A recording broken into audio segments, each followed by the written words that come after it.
Ini kongres sudah berjalan ya Pak ya, lancar sejauh ini? Alhamdulillah sejauh ini berjalan dengan lancar. Beberapa catatan juga Pak, kemarin Pak Joko Widodo, Presiden RI datang memenuhi panggilan Bapak begitu ya. Dan Pak Jokowi juga selain memberikan sambutan, apakah ada pertemuan khusus dengan Presiden? Ada, tapi yang pertama saya mengucapkan terima kasih kepada Pak Jokowi yang berkenan hadir. Membuka Kongres keempat Partai Demokrat atas undangan dan permohonan saya. Dan di samping beliau memberikan sambutan formal dalam upacara pembukaan Kongres, kami berdua juga sempat berbincang-bincang tentang banyak hal lah, karena ya, tugas beliau sangat saya pahami, tidak mudah. Saya ikut memberikan dorongan dan motivasi. Iya begitu. Kemarin pembukaan sudah datang tamu undangan Bapak begitu. Lalu juga sudah terpilih ketua umum yang baru. Sejauh ini ada catatan-catatan atau evaluasi mengenai Kongres, Pak?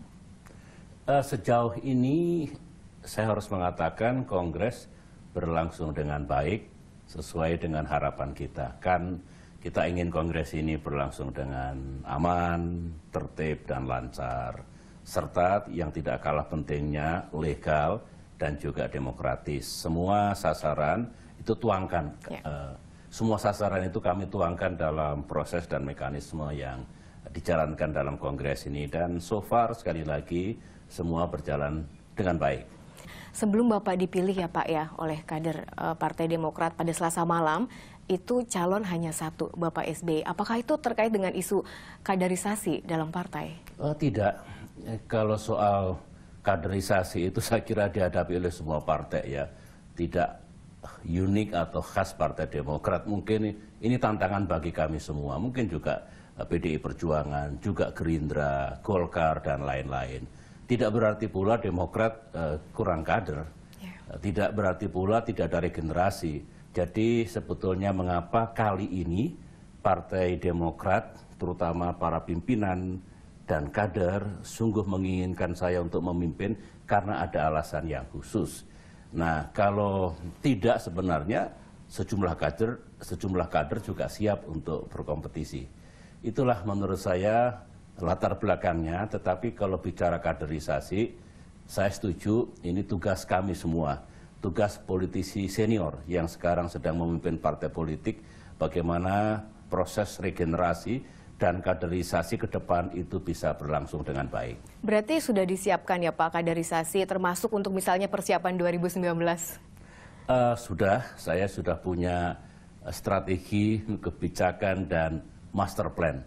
Apa yang akan partai lakukan 5 tahun mendatang, apakah yang berkaitan dengan pembenahan kepemimpinan dan manajemen partai, mulai pusat sampai daerah, lantas peningkatan kapasitas kader, juga pembangunan atau pengembangan infrastruktur dan lain-lain, yang menurut saya itu merupakan modal penting bagi sebuah partai politik sebelum meningkatkan pengabdiannya untuk masyarakat, sebelum akhirnya berkompetisi pada tingkat nasional maupun tingkat daerah. Apakah dalam pemilihan legislatif, pemilihan presiden dan wakil presiden, ataupun pemilihan kepala daerah.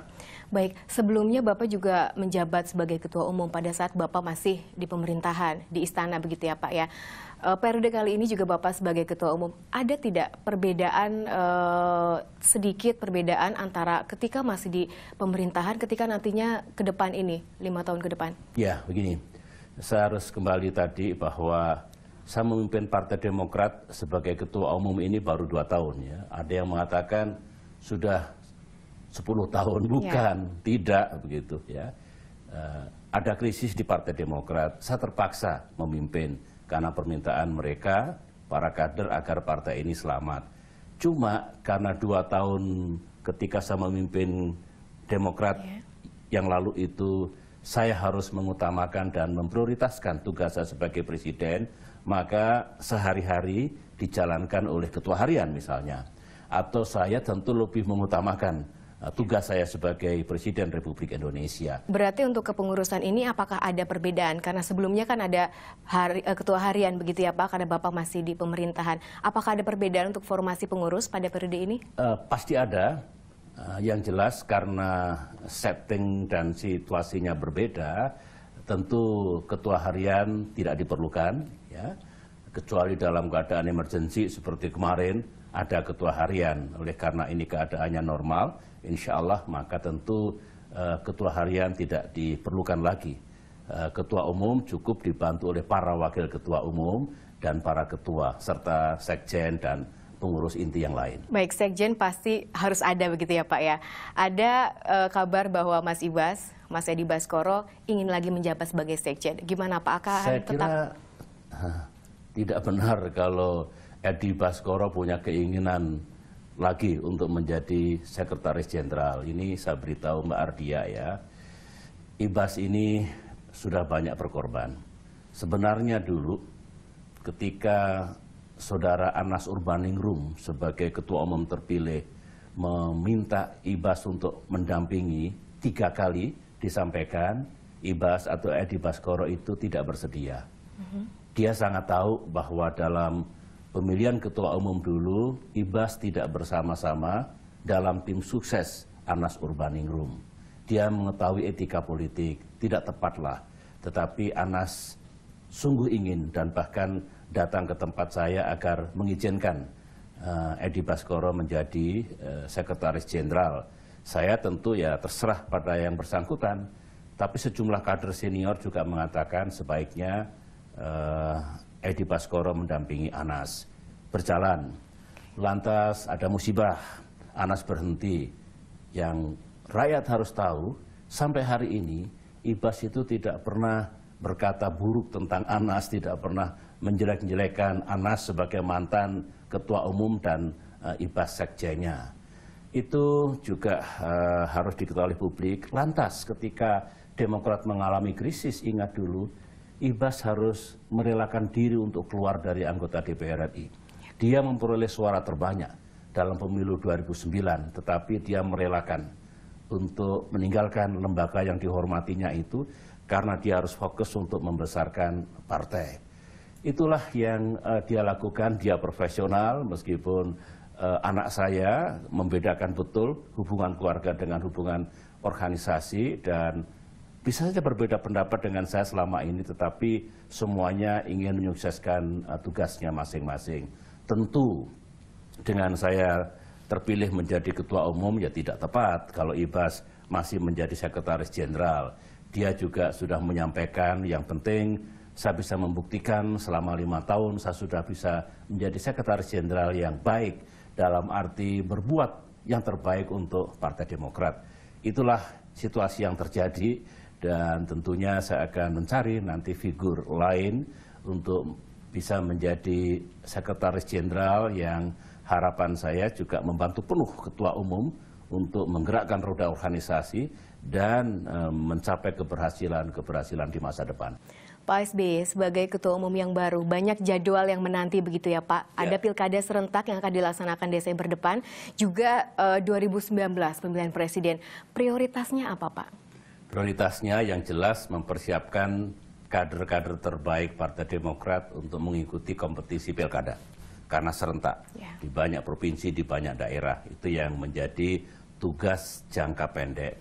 Lantas yang kedua, sebelum menuju ke pemilihan umum 2019, kami harus benar-benar melakukan modernisasi, peningkatan kemampuan kader, lantas juga pembangunan infrastruktur sehingga menjelang tahun 2018 katakanlah semua itu sudah mendukung untuk persiapan pemenangan pemilu 2019. Baik, selain Partai Demokrat Pak, sebelumnya partai politik lain juga menggelar perhelatan serupa kongres, lalu musyawarah nasional begitu untuk memilih ketua umum dan juga program-program ke depan. Namun partai-partai ini beberapa dihantui dengan isu perpecahan begitu Pak. Bagaimana Bapak melihat sendiri dengan isu perpecahan di Partai Demokrat karena juga sudah muncul nih ada rumor-rumor bahwa ada pihak ataupun kelompok yang menginginkan perpecahan di Partai Demokrat. Ya, begini, hukum politik itu sebetulnya kompetisi antar partai politik akan terjadi terus. Itu tantangan yang dihadapi oleh Partai Demokrat. Mungkin partai lain juga menghadapi tantangan yang sama. Jadi kalau saya ya terpulang kepada partai politik itu. Internal juga ada yang namanya partai politik, satu keluarga saja, rumah tangga, antara saudara bisa saja bertengkar kok.